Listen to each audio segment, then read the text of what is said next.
말씀드린 것 같이 오늘이 우리 교회 창립 20주년이 되는 주일입니다. 그러나 정확하게 말하면 제가 목회를 2000년 9월 첫째 주에 시작했으니까 23년 제가 목회를 한 겁니다.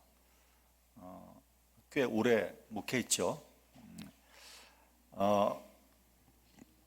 옛날 얘기를 좀 하겠습니다. 또 오늘이 20주년 기념이니까 뭐 그냥 간단하게 우리 교회가 어떻게 여기까지 오게 됐는가를 좀 옛날 얘기 식으로 얘기를 하겠습니다. 들으신 분들도 계시겠지만 용서하시고 다시 한번 들어주시면 감사하겠습니다.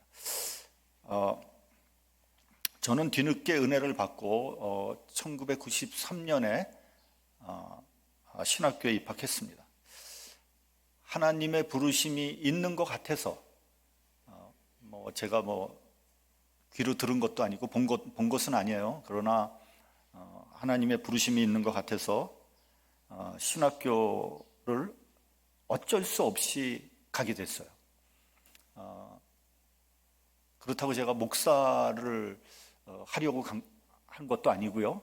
목회를 하려는 마음은 더더욱 없었습니다.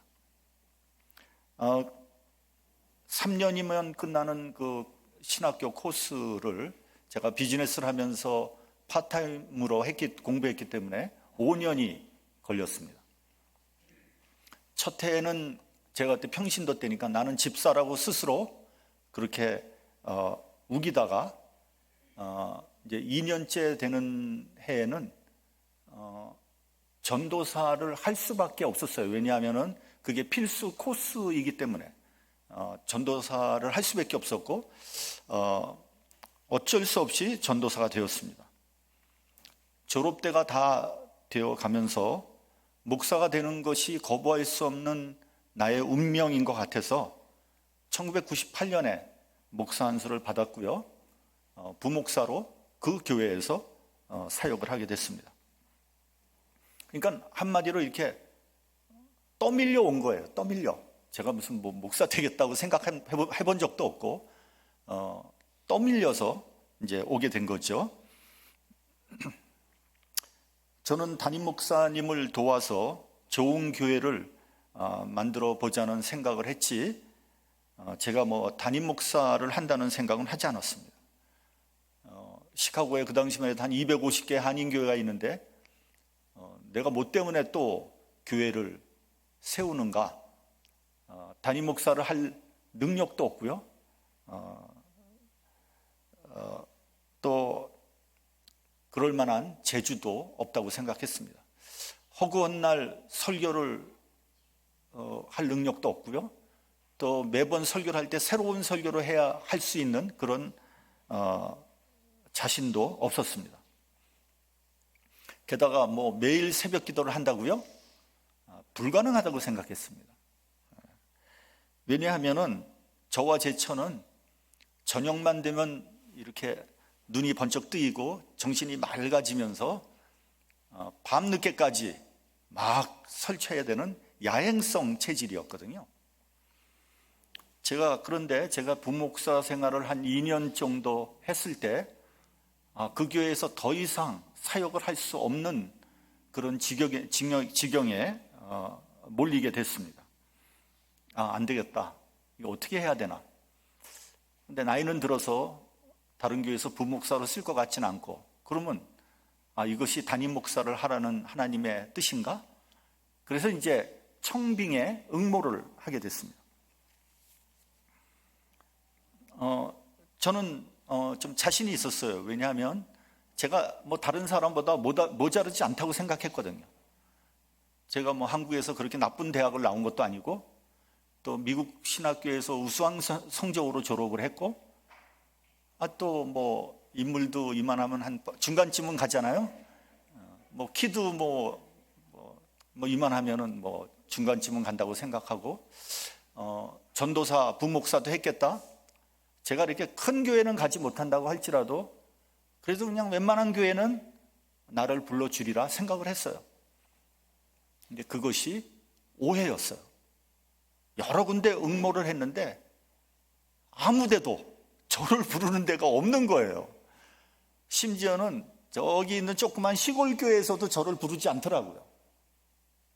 세상에, 이럴 수가. 그때 저는 목사 세계가 녹록치 않다는 것을 그때 깨달았어요. 근데 저는 기독교의 배경이나 연줄이 전혀 없거든요. 저는 뭐 아는 목사님도 없었고 아는 장로님도 없었습니다. 근데 청빙해서 목사님이 되려고 하면 그래도 연줄이 필요하다는 것을 알았어요. 왜냐하면 청빙 광고를 내면 보통 한 30명, 40명은 들어오잖아요. 그러면 이게 비교해 보면 뭐 큰 차이가 안 날 거예요. 아마 제가 안 해봐서 모르겠습니다만. 그러면 누굴 뽑겠어요? 아무래도 좀 친한 사람, 연결된 사람 뽑지 않겠어요? 근데 저는 뭐 아무런 연줄이 없으니까 뽑힐 리가 없는 거죠. 그리고 제가 이제 목회를 하면서 이렇게 느꼈습니다만, 제가 장로라도 저 같은 사람 안 뽑았을 것 같아요. 왜냐하면 저는 담임 목사를 하기에 능력이나 뭐 경륜이나 경험이 턱없이 부족했기 때문이에요. 담임 목사를 하기 위해서는 여러 가지 능력이 필요하거든요. 그리고 그러한 능력은 하루아침에 생기는 게 아닙니다. 오랜 훈련, 연습을 통해서 그게 배양이 되는 거거든요. 그러면 남는 것이 무엇이겠습니까? 개척밖에는 없는 거예요. 근데 개척은 아무나 합니까? 같이 돕겠다는 사람이 있어야지 개척을 하지, 뭐 저 혼자 할 수는 없는 거잖아요. 근데 이제 개척을 도와줄 만한 사람을 이제 가서 내 개척을 좀 하겠으니 좀 도와주시겠습니까? 했더니 이리저리 다 빼는 거예요. 한 사람도 도와주겠다는 사람이 없어요. 돌아가신 저희 장인어른께서 이제 저에게 이런 말을 하더라고요. 자네는 인생을 어떻게 살았나? 어떻게 개척교회를 하려고 하는데 한 사람도 도와주는 사람이 없나? 그 얘기를 들으면서 제가 참 부끄러웠어요. 그때부터 저와 제 처는 기도하기 시작했어요. 앞이 딱 가로막혔을 때 내가 할 수 있는 것이 뭡니까? 기도밖에 더 있습니까? 하나님, 소박하게 2가정만 주시면 제가 멋있게 개척을 한번 해보겠습니다. 2가정만 주시기 바랍니다. 간절히 기도를 했는데 지금 탄자니아에서 사역하고 있는 김영선 목사님이 저한테 전화를 한 거예요. 그랬더니 목사님, 그 여자 목사님이잖아요. 굉장히 똑똑하고 능력이 있는 분인데, 여러분 아시는 분이 있는지 모르겠습니다만 저한테 전화를 하더니 목사님, 여자 목사님이 목회하는 교회가 한 군데가 있는데 그 교회를 맡아서 목회 한번 해보시겠습니까? 저는 그때 이것은 하나님의 응답이구나. 여부가 있습니까? 해야죠. 그래서 이제 그 교회를 가봤어요. 가봤는데 미국 교회를 빌려서 보는데, 교회라는 데가 이렇게 본당에 들어오면 이게 복도가 가운데 있고 양옆으로 의자들이 있잖아요. 근데 딱 들어가 보니까 제가 그거 지금도 죽을 때까지 못 잊을 거예요. 왼쪽에 여자 한 분, 오른쪽에 여자 한 분. 그러고 그래도 또 반주자는 있어요.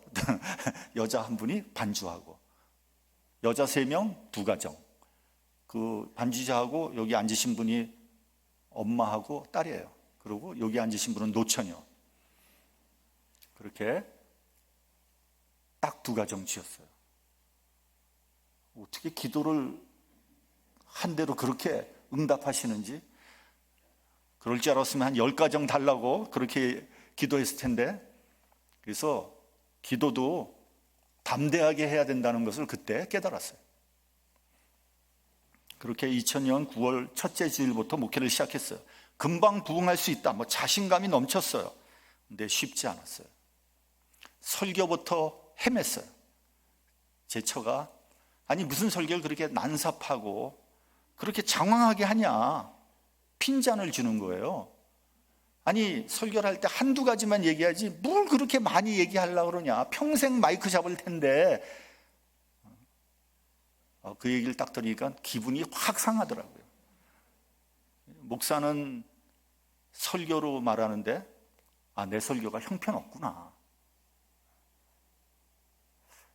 사모는 나의 영원한 신도 아닙니까? 자기가 뭐 시험 든들 어딜 가겠어요. 갈 데가 없잖아요. 그냥 죽치고 앉아서 제 설교 들어야 되는데, 사모가 제 설교의 은혜를 못 받으니 누가 제 설교의 은혜 받겠습니까? 그 다음부터 제가 아주 설교에 시간을 쏟고 심혈을 기울이기 시작했어요. 2003년 3월 첫째 주일에 교회 이름을 바꾸고 이제 심기일전 새로운 마음으로 다시 목회를 시작해보자 생각하고 한사랑 장로교회로 이름을 바꿨어요. 개척교회를 하면서 여러 번의 위기가 있었습니다. 시험이 오고 바람이 불면요, 몇 가정이 우수수 떨어져 나갑니다. 그러니까 한 30여 명 되는 교회에서 몇 가정이 떨어져 나가면 그 교회가 뭐가 되겠어요? 휘청휘청하잖아요. 남아있는 교인들은 불안해하고 그분들을 이렇게 얼굴을 보면 나도 언제 이 교회를 떠날까 이런 생각을 하는 것 같아요. 뭐 물어보지 않아서 모르겠지만. 그러면은 목사는 디프레스 되고요. 두렵습니다. 두려워요. 어느 성도가 목사님 하고 부르면 깜짝 놀라는 거예요. 속으로. 왜 부르지? 왜 나를 부르지? 왜 나 보자고 하지? 혹시 교회 그만둔다는 얘기하는 거 아닌가? 뭐 이런 생각이 나는 게 막 두렵습니다. 마귀가 주는 시험이 두려워요. 그 시험을 극복하지 못하면요, 개척교회 할 수 없어요. 근데 그런 시험이 주기적으로 오는 거예요. 시험이 끝나고 좀 안정될 만 하면은 또 바람이 불어요. 또 시험이 와요. 심장 약한 사람은 개척교회 목사 못합니다. 심장 약한 사람. 제가 아는 목사님은요, 개척교회를 9년을 했는데 어느 주일날 사모님이 자기가 심장이 떨려서 도저히 교회를 못 가겠다 그러더래요. 9년을 했는데. 그러니까 막 심장마비 올 것 같다는 거예요. 그거 어떻게 합니까? 그 주일날 그 목사님은 목회 그만뒀어요. 제가 아는 목사님은요, 또 다른 목사님은 설교를 하는데 몸 반쪽에 마비가 오더래요. 설교하는데. 설교하다 내려와서 그날로 사표 내고 목회 그만뒀어요. 저희 교회도 여기까지인가 보다. 이젠 더 이상 못하겠다. 그런 적이 여러 번 있었습니다. 그렇게 어려울 때마다 제가 할 수 있는 것, 돈 들지 않는 것 뭡니까? 기도밖에 더 있어요. 하나님 어떻게 해야 됩니까? 도저히 못하겠습니다. 그만두어야 되겠습니다. 그때 하나님께서 이렇게 말씀하시는 것 같았어요. 내가 듣진 못했어요. 뭐 보지도 못했어요. 근데 이렇게 말씀하시는 것 같았어요. 야, 유 목사야, 왜 네가 목회하려고 하니? 목회는 내가 하는 거야. 나는 너한테 잠깐 맡겼을 뿐이야. 네가 무슨 재주로 사람들의 마음을 붙잡을 수 있겠니? 너는 네 일 해라. 나는 내 일 할게. 그때부터 제가 담대하게 목회할 수 있었습니다. 사람 마음 잡으려고 하지 말고 하나님 마음에 들게 하자. 사람 눈치 보지 말고 하나님 눈치 보자. 사람 두려워하지 말고 하나님만 두려워하자. 여러분, 사람 마음은 갈대 같아서요, 종잡을 수가 없어요. 그 마음을 잡으려고 쫓아다니다 보면요, 사람 꼴이 안 돼. 그리고 신경쇠약 걸려. 제명에 못 삽니다. 한 가지만 더 말씀드리겠습니다. 그동안에 있었던 얘기하면 밤새도록 얘기해도 안 끝날 거예요, 아마. 한 가지만 더 말씀을 드리겠습니다. 2008년도에 교회가 좀 이제 2008년까지 조금 부흥했어요. 그래서 그 당시에 이제 어른 애들 합해서 한 100여 명 가까이 됐습니다. 그때는 아이들이 꽤 많았어요. 한 40명 이상 됐어요. 이게 아이들이 미국 교회 빌려보는데 아이들이 말썽을 하도 부리니까 미국 교회에서 참다 못해서 결국은 나가라는 통지를 보냈어요. 나가달라. 그럼 어떻게 합니까? 이제 다른 교회를 빌려야죠. 여기저기 빌리러 갔는데 이거 교회 빌리기가 보통 어려운 게 아니에요. 그래서 우리가 지금 히스패닉 교회도 빌려주고 조선인 교회도 빌려줍니다만 나가라는 말을 못 하는 거예요, 제가. 어떤 때는 나가라고 그러고 마음이 들어요. 근데 못 하겠어. 왜냐하면 내가 다 경험했으니까. 지금 당장 한 100여 명이 어딜 나갈 데가 없는 거예요. 우리 교단교회 미국 교회를 찾아가 봤더니 그때 또 때마침 그것도 젊은 부부들도 같이 간다 그래가지고 애들 또 같이 갔어. 그 교회 가가지고 또 애들이 또 난리를 친 거예요. 그러니까 노인네 장로님이 아유 머리 아파. 미국 사람이 그래가지고 같은 교단의 교회인데 우리 교회 안 주고 침례 교회 줬어. 세상에. 그래서 저는 이제 기도하면서 혹시 이 기회에 하나님께서 교회당을 사라 그러는 건 아닐까? 이런 모든 시나리오 뒤에 하나님께서 계신 것이 아닐까라는 맹랑한 생각이 들었어요. 왜냐하면 그 당시에 우리 교회의 체킹 밸런스가 2만 불밖에 없어요. 2만 불. 2만 불 갖고 무슨 교회를 삽니까? 근데 때마침 지금 우리 이 교회가 for sale로 나온 거예요. 그리고 한국 교회 3군데가 경쟁이 붙었다. 이런 제가 정보를 들었습니다. 이 교회를 구입하는 스토리도 참 구구절절 많은데 다 생략하고 2009년에 160만 불에 우리 교회를 결국은 구입을 했습니다. 2009년부터 2015년까지 교회 재정이 정상화되기까지 우리 교회는 6년 동안 경랑 속에 흔들렸어요. 정말 너무너무 힘든 거예요. 하여튼 무슨 일이 있을 때마다 모든 블레임 화살이, 비난의 화살이 저한테 오는 거예요. 그러니까 뭡니까? 하여튼 잘못되면 다 목사가 잘못된 거예요. 아유, 왜 교회는 사가지고 이렇게 어려운데 말이죠.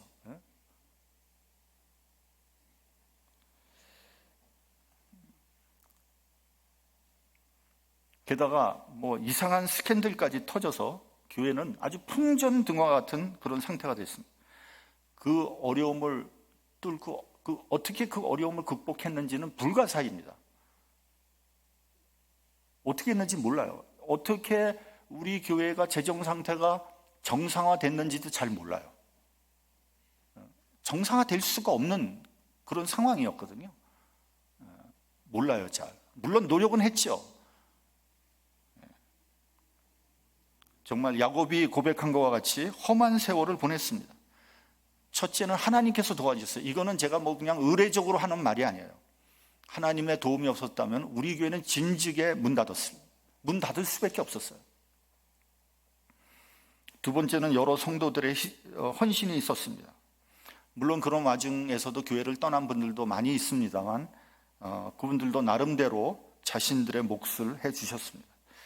지금까지 남아있는 분들의 헌신, 희생은 제가 결코 잊지 못할 겁니다. 어느 목사님이 이런 간증을 했습니다. 만약에 자기를 10년 젊게 해줄 테니까 그 시절로 돌아가라고 하면 자기는 싫다는 거예요. 10년을 젊게 해줄 테니까 그 시절로 돌아가라, 싫다는 거예요. 저는 그 간증을 들으면서 저 목사 괜히 저런 얘기 하는 거지. 10년을 젊게 해주는데 안 돌아간다고? 말도 안 돼. 저럴 순 없지. 근데 정말 제가 그 심정이에요. 저 안 돌아가요. 10년 젊게 해줘도 10년 전으로 안 돌아가요. 이건 저희 솔직한 심정이에요. 모르죠. 제 처는 어떨지 모르겠어요. 여자들 또 젊게 해준다면 목숨 거니까 어떨지 모르지만 저는 안 돌아가고 싶어요.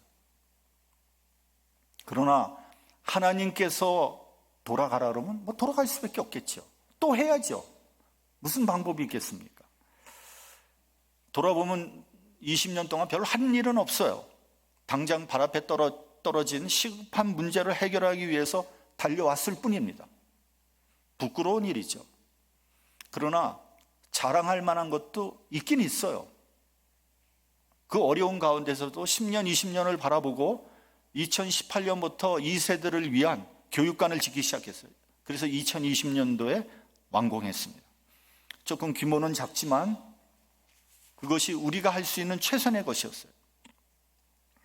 지금은 전체적인 목회 환경이 너무 좋지 않습니다. 대형 교회도 지금 휘청거립니다.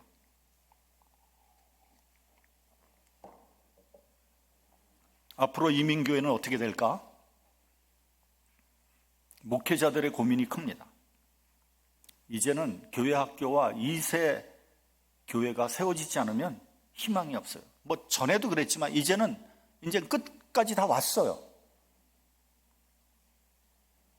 그래서 우리 교회는 교회 학교를 세우기 위해서 최선을 다할 것입니다. 무슨 일이든 다 할 겁니다. 교회 학교를 위한 교육자도 더 쓸 거예요. 아낌없이 투자할 겁니다. 왜요? 이건 죽고 사는 문제이기 때문에. 오늘 본문은 아브라함이 고향을 떠난 데서부터 시작합니다. 본문 1절을 같이 봉독하겠습니다. 본문 1절.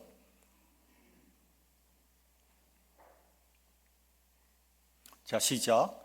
아브라함이 이르시되 너는 너의 본토 친척 아비 집을 떠나 내가 내게 지시할 땅으로 가라. 세 가지를 떠나라 그랬습니다. 첫째는 본토, 즉 고향을 떠나라 했어요. 아브라함이 살고 있었던 갈대아 우루, 그 정든 곳을 삶의 터전을 떠나라는 거예요.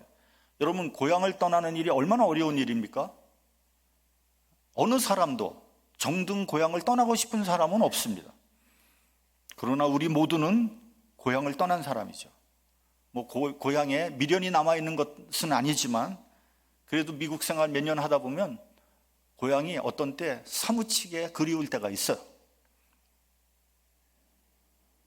제가 1981년도에 미국으로 이민 왔는데 그 당시에는 이제 한국 TV가요 주일날에만 2시간씩 방영을 했습니다. 그래서 TV가 끝날 때가 되면은 이제 음악이 나오는데 뭐가 나오냐면 나의 살던 고향은 그 노래가 쫙 나오는데 저도 모르게 눈물이 주르르 나오더라고요. 가보면 별 볼 일도 없는데 왜 그렇게 그리운지 몰라요.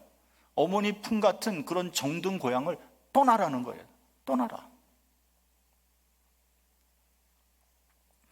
둘째는 친척을 떠나라 그랬어요. 인적 관계에서 벗어나라는 거예요. 정들었던 사람의 영향력에서 떠나라는 거예요. 그것도 떠나라는 거예요. 세 번째는 아비의 집을 떠나라 그랬어요. 피부치로부터 떠나라고 했어요. 가혹한 명령이죠.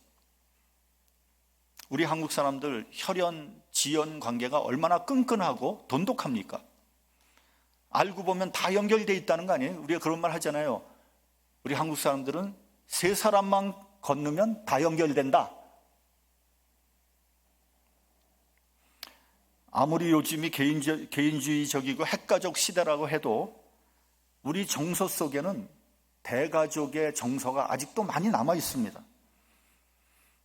그래서 추석이나 설날이 되면 한국 TV를 보면은 뭐 고향으로 내려가는 고속도로가 미어터지는 왜 그런 거예요? 다 혈연과 지연을 찾아가는 것이고 회귀 본능 아니겠습니까? 그런데 그러한 세상적인 인연에서 단절하라는 거예요. 지연, 혈연이 소중하고 가치가 있지만 새로운 가치관, 새로운 미래를 향해 나가기 위해서는 그 영향에서 벗어나야만 된다는 거죠. 우리에게는 새로운 삶의 주인이 필요한 거예요. 하늘에 계신 하나님을 바라보는 신앙적인 새로운 안목이 필요한 겁니다. 복음서를 보면 예수님이 제자들에게 충격적인 명령을 하십니다. 마태복음 8장을 보면 제자 중에 하나가 이렇게 말합니다. 주여 나로 먼저 가서 내 부친을 장사하게 허락하옵소서. 너무 당연한 요구죠. 그런데 예수께서는 뭐라 그러시냐면 죽은 자들로 저희 죽은 자를 장사하게 하고 너는 나를 조치라고 했어요. 이게 잘못 생각하면요, 예수 믿는 사람들은 뭐 부모 형제도 없고 뭐 윤리 도덕도 없냐, 아버지의 장례도 외면하냐, 이건 폐륜적인 행동 아니냐, 이렇게 오해할 수 있어요. 누가복음에서는 이렇게 되어 있습니다. 주여 내가 주를 좇겠습니다마는 나로 먼저 내 가족을 작별케 허락하소서. 이 또한 합당한 요구 아니겠습니까? 그러나 예수께서 이렇게 대답하셨어요. 손에 쟁기를 잡고 뒤를 돌아보는 자는 하나님의 나라에 합당치 않다. 매정하신 말씀이죠. 여러분, 부모, 형제, 가족이 중요한지 누가 모르겠습니까? 나에게 가장 중요한 사람들이죠. 그러나 이 세상에서 아무리 중요한 사람도 하나님보다 중요하지 않다는 말씀이에요. 하나님은요, 창조주고 구원주며 나의 주인이신 거예요. 부모, 형제가 중요하죠. 그러나 그분들이 나의 주인은 될 수 없어요. 나 자신도 나의 주인이 되지 않습니다. 오직 하나님만이 나의 주인입니다. 하나님은 모든 생명의 근원이고 모든 영혼의 아버지이십니다. 세상적인 인연에 매여서 주의 사역을 하지 못하거나 뒤로 미는 사람을 주의 제자라고 말할 수 없다는 그런 말씀이에요. 무엇을 먼저 하고 무엇을 나중에 해야 하는지를 말씀하는 겁니다. 선교사들의 가장 큰 고민은 자녀 교육입니다. 대부분 후진국에서 사역을 하기 때문에 질 높은 교육을 시킬 수가 없어요. 그래서 홈스쿨링을 하기도 하고요, 그나마 수소문해서 괜찮은 곳을 찾아서 멀리 이렇게 보내기도 합니다. 이게 어쩔 수 없는 안타까운 현실이죠. 그런데 놀라운 사실은요, 그 자녀들이 거의 다 잘 된다는 거예요. 저는 그런 선교사 자녀들을 너무 많이 봤어요. 아이들이요, 자신들의 환경이 열악하다는 것을 알아요. 스스로 정신 차리고요, 공부 열심히 합니다. 그래서 미국의 최고의 인류대학교에 입학하고요, 좋은 직장 찾아서 갑니다. 우리가 하나님 사역에 매진하면 그 나머지는 하나님께서 책임지십니다. 여러분, 자녀 교육을 내가 책임지려고 하지 마세요. 하나님에게 책임을 떠넘기십시오. 하나님께서 본토 친척 아비의 집을 떠나라고 했는데 나머지 책임지지 않으시겠습니까? 그런 걱정은 붙들어 매버리시기 바랍니다. 요즘 젊은 부모들을 보면 자식 교육에 목숨을 겁니다. 좋다는 데는 다 보내고요, 돈도 아낌없이 씁니다. 모든 것의 우선순위가 자녀예요. 자녀를 상전으로 모시는데 상전 그런 상전 없습니다. 자녀들이 하자는 대로 다 합니다. 부모가 자녀를 이끌어야 되는데 자녀의 결정에 따라서 부모가 이끌려 다닙니다. 그것은 자녀를 바른 길로 인도하는 것이 아니라 망치는 것임을 알아야 됩니다. 여러분, 모든 일을 하는데 목적과 방법이 있는 거예요. 목적이 중요한 거예요. 방법은 목적을 찾아가기 위한 수단에 불과한 거죠. 그러니까 우리가 자녀를 하나님의 자녀로 훌륭하게 키우는 것이 목적이에요.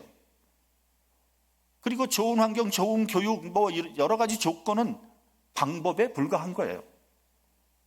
예를 들면은 어떤 사람이 좋은 교육을 받아서 하버드 대학에 갔다고 칩시다.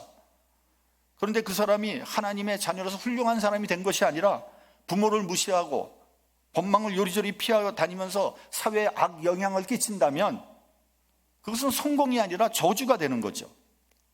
여러분들도 보시다시피 얼마 전에 한국 뉴스에서 학교 폭력을 저지른 학생이 뻐젓이 서울대학교에 들어갔어요.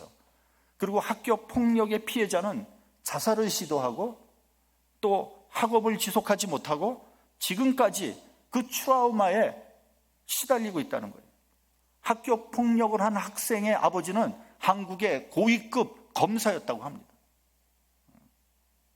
그런 학생이 서울대학교를 졸업하고 난 다음에 어떤 사람 되겠습니까? 사회의 암적인 존재밖에 더 되겠습니까? 한국의 최고 대학, 머리 명석한 사람이 법망 요리조리 빠져나가고 사회에 악영향을 끼치지 않겠습니까? 이게 바로 교육의 목적은 잃어버리고 방법만 강조해서 괴물을 만들어버린 거예요. 아이를. 우리 본문 4절을 같이 봉독을 하겠습니다. 본문 4절.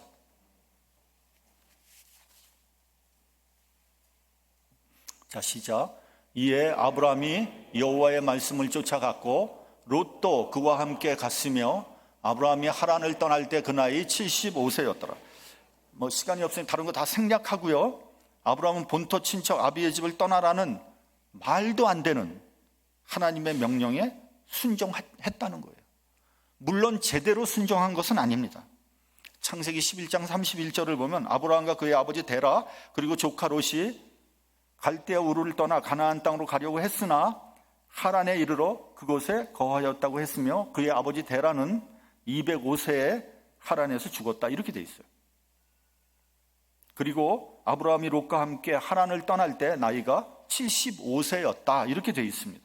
그러니까 두 가지를 순종하지 않았어요. 첫째는 갈대아 우르에서 가나안 땅을 가는데 중간에 하란 땅에서 머물렀다는 거예요. 거기가 아마 살기 좋았던 것 같아요. 거기서 살고 있었어요.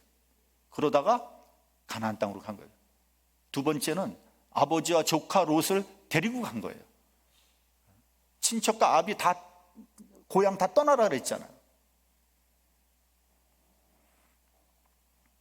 본문 5절을 보면 아브람과 아내 사라 그리고 조카 롯이 하란에서 모은 소유와 사람들을 이끌고 마침내 가나안 땅에 들어갔다고 되어 있어요. 여기서 마침내라는 단어가 매우 중요한 거예요. 비록 온전한 순종을 하지 못했지만 우여곡절 끝에 마침내 가나안 땅에 도착하게 된 거예요. 그래서 아브라함은 큰 민족을 이루게 됐고요, 복의 근원이 될 수 있었던 거죠. 불완전한 순종이었어요. 내키지 않았어요. 가고 싶지 않았어요. 그러나 그럼에도 불구하고 순종을 한 결과 마침내 아브라함은 위대한 민족의 조상이 됐고요, 복의 근원이 될 수 있었던 거죠. 여러분, 우리는 근본적으로 불순종의 영이 들어와 있는 사람들이에요. 우리는 불순종하는 사람이에요. 여러분, 부모가 뭐 하라 그러면 네 하고 싶습니까? 하기 싫어요. 저는 제 처가 뭐라 그러잖아요. 그 좋은 거예요. 내가 알아요. 근데 할게 이런 말이 잘 안 나와. 그냥 안 하려고 막. 왜 그런지 몰라요. 왜 그래요? 불순종의 영이 있는 거예요. 그걸 알아야 됩니다, 여러분. 여러분, 성경의 복음서에 아버지가 두 아들한테 포도원에 가라 그랬잖아요. 첫 번째 아들 뭐라 그랬어요? 네 하고 안 갔어요. 두 번째 아들 아니요, 나 안 가요. 그러다가 나중에 갔어요. 누가 순종한 겁니까? 둘째 아들 아닙니까? 가기 싫었지만 네 하고 간 거예요. 아담과 하와도 불순종했어요. 아브라함도 별로 다르지 않아요. 순종은 쉽지 않습니다. 때로는 나의 본성을 거스리고 나의 유익을 포기해야 합니다. 그러나 손해보고 희생하며 마침내 순종의 길을 갈 때 하나님의 보호와 인도 그리고 은혜와 사랑이 충만하게 임하게 될 것입니다. 하나님께 순종함으로 말미암아 복의 근원이 되시는 저와 여러분이 되시기를 주님의 이름으로 축원합니다. 기도하겠습니다.